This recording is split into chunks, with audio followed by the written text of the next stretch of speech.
আজকে আপনাদের মাঝে আসলাম যে বিষয়টি নিয়ে, সেই বিষয়টি হচ্ছে যে আমরা আজকে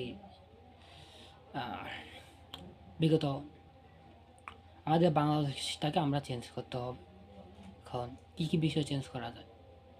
বিষয়টি হচ্ছে যে প্রথম হচ্ছে আমাদের বাংলাদেশের মানুষকে কোন কোন জায়গায় সচেতন করা যায়। ময়লা নির্দিষ্ট জায়গায় ফেলা, অনির্দিষ্ট জায়গায় নয়।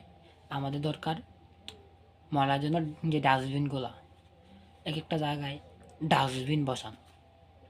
ডাস্টবিন বসালে জিনিসটা কী দেখায়, আপনার যে একটা দুর্গন্ধ, যেমন একটা দুর্গন্ধ জাতীয় জিনিস রাস্তায় যে কোনো জায়গায় ফেলায়, তাহলে কী হলো, এটা মানুষের ভিতরে এই দুর্গন্ধটা ভিতরে গেল, বিভিন্ন রোগে আক্রান্ত হলো। তাই যেমন একটা জীবজন্তু যেগুলো হচ্ছে প্রাণী, যেই জন্তুগুলো সেগুলো যেমন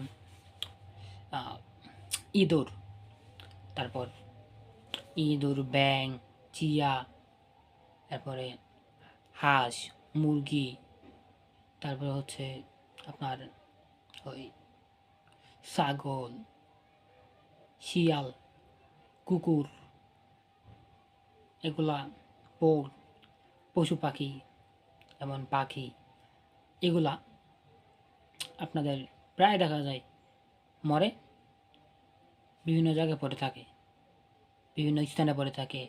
দেখা যায় লোকালয়ের মাধ্যমে যেই কোনো জায়গায়, কারণ কুকুর বা এগুলো যেগুলো বললাম এগুলো লোকালয়ে চলাচল করে। তাই এগুলো মরলে আমরা কি করি, ওই যেমন গাঙ্গে কোনো থাও দূরে কোথাও আমরা ফেলে দিয়ে আসি।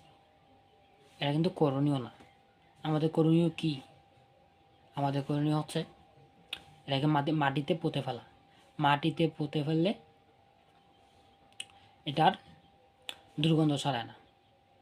আপনি এক হাত মাটি করলেন, করে এটাকে ফালালে কী হলো, এটা লোকালয়ে গেল না, কোথাও গেল না, এটা দুর্গন্ধ ছড়ালো, এটা মাটির ভিতরে আড্ডি হয়ে এমনিতে বসে এখানেই মাটি হয়ে গেল।